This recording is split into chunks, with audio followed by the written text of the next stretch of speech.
Hi hello guys, welcome back to Aadya colourful. ನಾನು Suma. Friends, ಇವತ್ತಿನ ವಿಡಿಯೋದಲ್ಲಿ ತುಂಬಾ ಈಸಿಯಾಗಿ ಟೇಸ್ಟಿಯಾಗಿ ಮಾಡುವಂತಹ ಒಂದು ಸ್ನ್ಯಾಕ್ಸ್ ರೆಸಿಪಿಯನ್ನು ನಿಮ್ಮ ಜೊತೆ ಶೇರ್ ಮಾಡ್ಕೊಳ್ತಾ ಇದ್ದೀನಿ. 100% ಗರಿಗರಿಯಾದ ಮದ್ದೂರು ವಡೆ ತಯಾರಿಸ್ಬೇಕಾ? ಹಾಗಾದರೆ ಒಮ್ಮೆ ಹೀಗೆ ತಯಾರಿಸಿ ನೋಡಿ. ತುಂಬಾ ಕ್ರಿಸ್ಪಿಯಾಗಿ ಬರುವಂತಹ ಒಂದು ಮದ್ದೂರು ವಡ ರೆಸಿಪಿಯನ್ನು ನಿಮ್ಮ ಜೊತೆ ಶೇರ್ ಮಾಡ್ಕೊಳ್ತಾ ಇದ್ದೀನಿ. ಸೊ ಮೊದಲನೇದಾಗಿ ಒಂದು ಬೌಲಿಗೆ ನಾನಿಲ್ಲಿ 1 ಕಪ್ ಆಗೋಷ್ಟು ಈರುಳ್ಳಿಯನ್ನು ಸಣ್ಣದಾಗಿ ಕಟ್ ಮಾಡಿ ತಗೊಂಡಿದ್ದೀನಿ, ನೋಡ್ಬೋದು ನೀವು.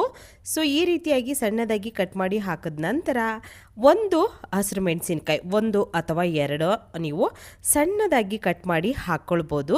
ಸೊ ಮಕ್ಕಳಿಗೆ ಕೊಡೋದಾದರೆ ನೀವು ಅದನ್ನು ಸ್ಕಿಪ್ ಮಾಡ್ಬೋದು, ತೊಂದರೆ ಇಲ್ಲ. ನಂತರ ಇದಕ್ಕೆ ಸ್ವಲ್ಪ ಕೊತ್ತಂಬರಿ ಸೊಪ್ಪನ್ನು ಕೂಡ ಸಣ್ಣದಾಗಿ ಕಟ್ ಮಾಡಿ ಸೇರಿಸ್ಕೊಳ್ತಾ ಇದ್ದೀನಿ. ಹಾಗೆ ಈಗ ರುಚಿಗೆ ತಕ್ಕಷ್ಟು ಉಪ್ಪನ್ನು ಕೂಡ ಇದಕ್ಕೆ ಸೇರಿಸ್ಕೊಳ್ಳೋಣ. ಸೊ ಫ್ರೆಂಡ್ಸ್, ನೀವ್ಯಾರಾದರೂ ಫಸ್ಟ್ ಟೈಮ್ ನನ್ನ ಚಾನಲ್ಗೆ ವಿಸಿಟ್ ಮಾಡಿದರೆ ಪ್ಲೀಸ್ ನನ್ನ ಚಾನಲ್ನ ಸಬ್ಸ್ಕ್ರೈಬ್ ಮಾಡ್ಕೊಳ್ಳಿ, ಹಾಗೆ ಲೈಕ್ ಮಾಡಿ ಮತ್ತು ಹೆಚ್ಚೆಚ್ಚು ಶೇರ್ ಮಾಡೋದಂತೂ ಮರಿಬೇಡಿ. ಸೊ ಇವಾಗ ಉಪ್ಪನ್ನು ಹಾಕಿದ ನಂತರ ಇದಕ್ಕೆ ನಾನು 1 ಕಪ್ ಆಗೋಷ್ಟು ರವೆಯನ್ನು ಹಾಕ್ಕೊಳ್ತಾ ಇದ್ದೀನಿ. ಸೊ ಇದನ್ನು ಫಸ್ಟಿಗೆ ಮಿಕ್ಸ್ ಮಾಡ್ಕೊಳ್ಳೋಣ ಒಂದು ಸಲ ನೀಟಾಗಿ. ಎಲ್ಲದು ಕೂಡ ಚೆನ್ನಾಗಿ ಮಿಕ್ಸ್ ಆದರೆ ನಮಗೆ ನೀಟಾಗಿ ಎಲ್ಲದು ಕೂಡ ಸಪ್ರೇಟಾಗಿ ಅನಿಸೋದಿಲ್ಲ. ಸೊ ನೀಟಾಗಿ ಮಿಕ್ಸ್ ಆದರೆ ನಮಗೆ ನೀಟಾಗಿ ಒಂದು ಮದ್ದೂರು ವಡೆ ಟೇಸ್ಟಿಯಾಗಿ ಬರೋದಕ್ಕೆ ಸರಿಯಾಗುತ್ತೆ. ಸೊ ಈ ರೀತಿ ಈರುಳ್ಳಿಯನ್ನು ಉಪ್ಪನ್ನು ಹಾಕಿ ಚೆನ್ನಾಗಿ ಕಲಿಸಿದ್ರೆ ಅದರಲ್ಲಿ ಸ್ವಲ್ಪ ನೀರಿನಂಶ ಕೂಡ ಬಿಟ್ಕೊಳ್ಳುತ್ತೆ. ಸೊ ಆವಾಗ ನಮಗೆ ರವೆ ಹಾಕಿದ್ರೆ ಪರ್ಫೆಕ್ಟಾಗಿ ಆಗುತ್ತೆ. ಸೊ ಇಲ್ಲಿ ನಾನು 1 ಕಪ್ ಆಗೋಷ್ಟು ರವೆಯನ್ನು ತಗೊಳ್ತಾ ಇದ್ದೀನಿ. ಉಪ್ಪಿಟ್ಟು ರವೆ ನಾವು ಉಪ್ಪಿಟ್ಟಿಗೆ ಬಳಸ್ತೀವಲ್ಲ, ಸ್ವಲ್ಪ ಮೀಡಿಯಮ್ ಸೈಜಲ್ಲಿರುವಂತಹ ರವೆ. ಸೊ ಅದು ಚಿರೋಟಿ ರವೆ ಅಲ್ಲ, ಇದು ಉಪ್ಪಿಟ್ಟು ರವೆ. 1 ಕಪ್ ಆಗೋಷ್ಟು ಹಾಕ್ಕೊಂಡಿದ್ದೀನಿ. 1/4 ಕಪ್ ಆಗೋಷ್ಟು ಇದಕ್ಕೆ ಅಕ್ಕಿ ಹಿಟ್ಟನ್ನು ಸೇರಿಸ್ಕೊಳ್ಳೋಣ. ನಾವು ರೊಟ್ಟಿ ಮಾಡೋದಕ್ಕೆ ಬಳಸ್ತೀವಲ್ಲ ಆ ಹಿಟ್ಟು, ಅಕ್ಕಿ ಹಿಟ್ಟು 1/4 ಕಪ್ ಆಗೋಷ್ಟು. ಹಾಗೆ ಅದೇ ಕಪ್ಪಿನ ಅಳತೆಯಲ್ಲಿ 1/4 ಕಪ್ ಆಗೋಷ್ಟು ಮೈದಾ ಹಿಟ್ಟನ್ನು ಸೇರಿಸ್ಕೋಬೇಕಾಗುತ್ತೆ.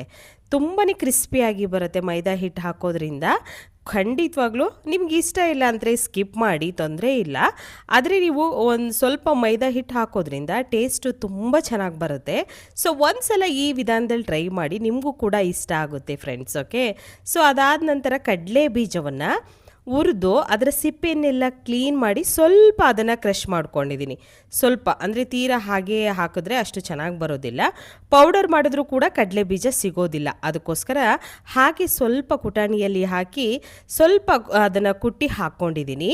ಅದಾದ ನಂತರ ಒಂದು ಸಲ ಚೆನ್ನಾಗಿ ಇದನ್ನು ಮಿಕ್ಸ್ ಮಾಡ್ಕೊಂಡಿದ್ದೀನಿ, ನೋಡ್ಬೋದು ನೀವು. ಅದಾದಮೇಲೆ ಇದಕ್ಕೆ ನಾವು ಕಾಯಿಸಿರುವಂತಹ ಎಣ್ಣೆ ಅಥವಾ ತುಪ್ಪವನ್ನು ಹಾಕ್ಕೊಳ್ಬೋದು. ಸೊ ಇಲ್ಲಿ ಒಂದು 2 ಸ್ಪೂನ್ ಎಣ್ಣೆ, 2 ಸ್ಪೂನ್ ತುಪ್ಪವನ್ನು ಹಾಕಿ ತಗೊಂಡಿದ್ದೀನಿ. ಸೊ ಎರಡೂ ಕೂಡ ಹಾಕ್ಕೊಂಡಿದ್ದೀನಿ. ಬರೀ ತುಪ್ಪನೇ ಹಾಕ್ಕೊಳ್ತೀರಾ ಅಂದರೆ ಹಾಕ್ಕೋಬೋದು, ಅಥವಾ ಬರೀ ಎಣ್ಣೆಯನ್ನೇ ಉಪಯೋಗಿಸ್ತೀವಿ ಅಂದರೆ ಕೂಡ ಹಾಕ್ಕೊಳ್ಬೋದು, ತೊಂದರೆ ಇಲ್ಲ. ಸೊ ಈಗ ನಾವೊಂದು 2 ಸ್ಪೂನ್ ತುಪ್ಪ, 2 ಸ್ಪೂನು ಎಣ್ಣೆಯನ್ನು ಸೇರಿಸ್ಕೊಂಡು ಚೆನ್ನಾಗಿ ಕಾಯಿಸಿ ಅದಾದ ನಂತರ ಇದನ್ನು ಮಿಕ್ಸ್ ಮಾಡ್ಕೊಳ್ತಾ ಇದ್ದೀನಿ. ಹಾಕಿ ಮಿಕ್ಸ್ ಮಾಡ್ಕೋಬೇಕು. ಕೈಯಲ್ಲಿ ಸ್ವಲ್ಪ ಬಿಸಿ ಇರುತ್ತಲ್ಲ, ಸೊ ಅದಕ್ಕೋಸ್ಕರ ಫಸ್ಟಿಗೆ ಸ್ಪೂನಲ್ಲಿ ಮಿಕ್ಸ್ ಮಾಡಿಬಿಟ್ಟು ಅದಾದ ನಂತರ ಕೈಯಲ್ಲಿ ಚೆನ್ನಾಗಿ ಮಿಕ್ಸ್ ಮಾಡ್ಕೊಳ್ತಾ ಇದ್ದೀನಿ, ನೋಡ್ಬೋದು ನೀವು. ಈ ರೀತಿಯಾಗಿ ಮಿಕ್ಸ್ ಮಾಡಿದ ನಂತರ ನೀವು ನೀಟಾಗಿ ಈ ರೀತಿ ಉಂಡೆ ಕಟ್ಟಿದ್ರೆ ಉಂಡೆ ಬರಬೇಕು. ಆಗ ನೀವು ಏನು ಇದು ರವೆ ಹಾಕಿದ್ದೀರಲ್ಲ ಅದಕ್ಕೆ ಪರ್ಫೆಕ್ಟಾಗಿ ಎಣ್ಣೆ ಅಥವಾ ತುಪ್ಪವನ್ನು ಹಾಕ್ಕೊಂಡಿದ್ದೀರಾ ಅಂತ ಅರ್ಥ. ಸೊ ಅದಕ್ಕೋಸ್ಕರ ಈಗ ಸ್ವಲ್ಪ ನೀರನ್ನು ಹಾಕ್ಕೊಳ್ಳೋಣ.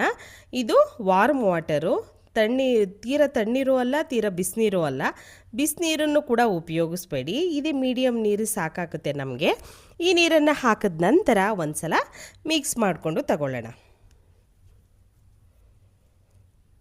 ಈ ರೀತಿಯಾಗಿ ಚೆನ್ನಾಗಿ ಮಿಕ್ಸ್ ಮಾಡ್ಕೋಬೇಕು, ನೋಡ್ಬೋದು ನೀವು. ಸೊ ಒಂದೇ ಕಡೆ ಯಾವ ಮಿಶ್ರಣನೂ ಕೂಡ ಇರಬಾರ್ದು, ನೀಟಾಗಿ ಎಲ್ಲ ಕಡೆನೂ ಕೂಡ ಚೆನ್ನಾಗಿ ಮಿಕ್ಸ್ ಆದ್ರೇ ನಮಗೆ ಪರ್ಫೆಕ್ಟಾಗಿರುವಂತಹ ಒಂದು ಕ್ರಿಸ್ಪಿಯಾದ ಮದ್ದೂರು ವಡೆ ರೆಡಿಯಾಗುತ್ತೆ. ಸೊ ಈ ಮದ್ದೂರಲ್ಲಿ ತುಂಬಾ ಫೇಮಸ್ಸು. ಸೊ ಖಂಡಿತ ಆ ಕಡೆ ಹೋದಾಗಲೆಲ್ಲ ಯಾರು ಕೂಡ ಸ್ಕಿಪ್ ಮಾಡ್ದಲೇ ಒಂದ್ಸಲ ಮದ್ದೂರು ವಡಾನ ತಿನ್ಕೊಂಬನ್ನಿ, ತುಂಬಾ ಟೇಸ್ಟಿಯಾಗಿರುತ್ತೆ. ಸೊ ಮನೆಯಲ್ಲಿ ಮಾಡ್ಕೊಳ್ತೀರಾ ಅಂದರೆ ಈ ರೀತಿಯಾಗಿ ತುಂಬ ಈಸಿಯಾಗಿ ಮಾಡ್ಕೊಳ್ಬೋದು. ಸೊ ಈಗ ಹಿಟ್ಟನ್ನು ಕಲಸಿದ್ದಾಗಿದೆ. ಇದು ರವೆ ಹಾಕಿರೋದ್ರಿಂದ ಒಂದು 5 ನಿಮಿಷ ಇದನ್ನು ರೆಸ್ಟಿಗೆ ಬಿಟ್ಬಿಡೋಣ. ಜಾಸ್ತಿ ಏನು ಟೈಮ್ ಬೇಡ, ಒಂದು ಟೈಮ್ ಇದ್ದರೆ ಒಂದು 5ರಿಂದ 10 ನಿಮಿಷ ನೀವು ಬಿಡ್ಬೋದು. ಸೊ ಈಗ ತೀರಾ ಹಿಟ್ಟನ್ನು ನಾವು ಗಟ್ಟಿಯಾಗಿ ಕಲಿಸ್ಕೋಬೇಕಾಗತ್ತೆ, ತೆಳ್ಳಗೆ ಮಾಡ್ಕೋಬಾರ್ದು. ಹಿಟ್ಟನ್ನು ಕಲಿಸ್ಬೇಕಾದ್ರೆ ನೋಡಿಕೊಂಡು ಕಲಿಸ್ಕೊಳ್ಳಿ. ಹಿಟ್ಟನ್ನು ತೆಳ್ಳಗೆ ಮಾಡಿದ್ರೆ ಕ್ರಿಸ್ಪಿಯಾಗಿ ಬರೋದಿಲ್ಲ. ಸೊ ಅದಕ್ಕೋಸ್ಕರ ಸ್ವಲ್ಪ ಗಟ್ಟಿನೇ ಇದ್ದರೆ ಚೆಂದ. ಓಕೆ, ಸೊ ಈಗ 5ರಿಂದ 10 ನಿಮಿಷ ಆಗಿದೆ. ಇವಾಗ ನೋಡ್ಬೋದು ಚಿಕ್ಕ ಚಿಕ್ಕ ಉಂಡೆಗಳನ್ನಾಗಿ ಮಾಡ್ಕೊಳ್ತಾ ಇದ್ದೀನಿ ನಾನು.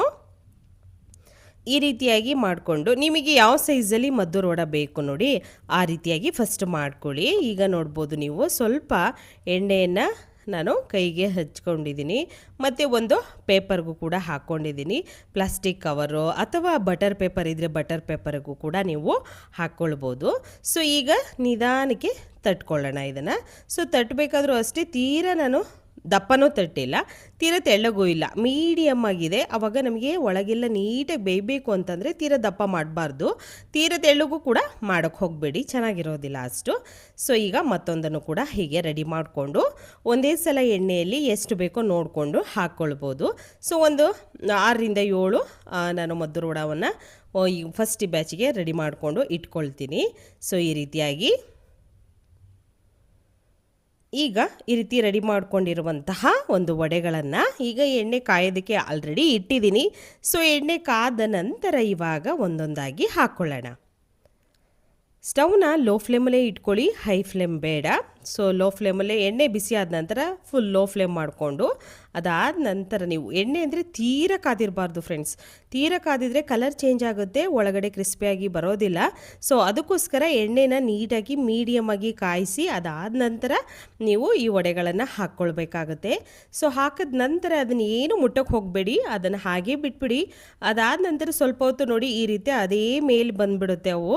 ಅದಾದ ನಂತರ ನಿಧಾನಕ್ಕೆ ನೀವು ಆಗಿದೆಯಾ ಇಲ್ವೋ ಅಂತ ಗೊತ್ತಾಗುತ್ತಲ್ಲ, ಅದಾದಮೇಲೆ ನಿಧಾನಕ್ಕೆ ಹೀಗೆ ಟರ್ನ್ ಮಾಡಿ ಎರಡೂ ಸೈಡ್ ಕೂಡ ಸ್ವಲ್ಪ ಕಲರ್ ಚೇಂಜ್ ಆಗಬೇಕು, ನಮಗೆ ಗೋಲ್ಡನ್ ಕಲರ್ ಬರಬೇಕು ಈ ಮದ್ದೂರು ವಡೆ, ಆಗನೇ ನಮಗೆ ಇದು ಚೆನ್ನಾಗಿ ಆಗಿದೆ ಅಂತ.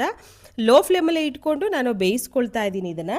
ಸೊ ನೋಡ್ಬೋದು ಕಲರ್ ಕೂಡ ತುಂಬ ಚೆನ್ನಾಗಿ ಕಲರ್ ಬಂದಿದೆ. ಸೊ ಯಾವುದೇ ರೀತಿ ಫುಡ್ ಕಲರ್ನ ಆ್ಯಡ್ ಮಾಡ್ಕೊಂಡಿಲ್ಲ ನಾವು. ಕ್ರಿಸ್ಪಿ ಆಗಿರುವಂತಹ ರುಚಿಯಾಗಿರುವಂಥ ಈಸಿಯಾಗಿರುವಂಥ ವಡೆಗಳನ್ನು ಎಣ್ಣೆಯಿಂದ ಒಂದು ಟಿಶ್ಯೂಗೆ ನಾನು ತೆಗೆದಿಟ್ಕೊಳ್ತೀನಿ, ಒಂದು ತಟ್ಟೆಗೆ ತೆಗೆದಿಟ್ಕೊಂಡ ನಂತರ ನಾವು ಇದನ್ನು ಸರ್ವ್ ಮಾಡ್ಕೋಬೋದು. ಮತ್ತೊಂದು ಬ್ಯಾಚು ಈಗ ಎಣ್ಣೆ ಕಾದಿದೆಯಲ್ಲ, ಸೊ ಮತ್ತೊಂದು ಬ್ಯಾಚು ನಾವು ಈ ಮದ್ದೂರು ವಡೆಗಳನ್ನು ಹಾಕ್ಕೊಳ್ಳೋಣ. ಹಾಕಿದ ನಂತರ ಅದನ್ನು ಕೂಡ ಲೋ ಫ್ಲೇಮಲ್ಲೇ ನಾವು ಬೇಯಿಸ್ಕೊಳ್ಬೇಕಾಗತ್ತೆ. ಸೊ ಫ್ರೆಂಡ್ಸ್, ನಿಮಗೆ ಯಾವುದೆಲ್ಲ ಹೊಸ ರೆಸಿಪಿಗಳು ಬೇಕೋ ದಯವಿಟ್ಟು ಕಾಮೆಂಟ್ ಸೆಕ್ಷನಲ್ಲಿ ತಿಳಿಸಿ. ಖಂಡಿತವಾಗ್ಲೂ ನಿಮಗೆ ಇಷ್ಟ ಆಗುವಂತಹ ರೆಸಿಪಿಗಳನ್ನು ನಾನು ಶೇರ್ ಮಾಡ್ತೀನಿ. ಸೊ ಆಗಿರುವಂತಹ ಮದ್ದೂರು ವಡೆಯನ್ನು ಒಂದು ತಟ್ಟೆಗೆ ಸರ್ವ್ ಮಾಡ್ಕೊಳ್ತಾ ಇದ್ದೀನಿ. ನೀವು ಕೂಡ ಇಷ್ಟೇ ರುಚಿಯಾಗಿರುವಂಥ ಈಸಿಯಾಗಿರುವಂತಹ ಒಮ್ಮೆ ಗರಿಗರಿಯಾದ ಮದ್ದೂರು ವಡೆಯನ್ನು ತಯಾರಿಸಿ ಹೇಗಿತ್ತು ಅಂತ ತಪ್ಪದೆ ಕಾಮೆಂಟ್ ಸೆಕ್ಷನಲ್ಲಿ ತಿಳಿಸಿ. ಇವತ್ತಿನ ವಿಡಿಯೋ ಸ್ವಲ್ಪ ಇಷ್ಟ ಆಗಿದ್ರೆ ಚಾನಲ್ನ ಸಬ್ಸ್ಕ್ರೈಬ್ ಮಾಡ್ಕೊಳ್ಳಿ, ಲೈಕ್ ಮಾಡಿ ಮತ್ತು ಹೆಚ್ಚೆಚ್ಚು ಶೇರ್ ಮಾಡಿ. ಇವತ್ತಿನ ಈ ವಿಡಿಯೋನ ಇಲ್ಲಿಗೆ ಮುಗಿಸ್ತಾ ಇದ್ದೀನಿ. ಮತ್ತೆ ಇನ್ನೊಂದು ಹೊಸ ವಿಡಿಯೋ ಜೊತೆ ಬರ್ತೀನಿ ಫ್ರೆಂಡ್ಸ್. ಅಲ್ಲಿವರೆಗೂ take care, bye, see you.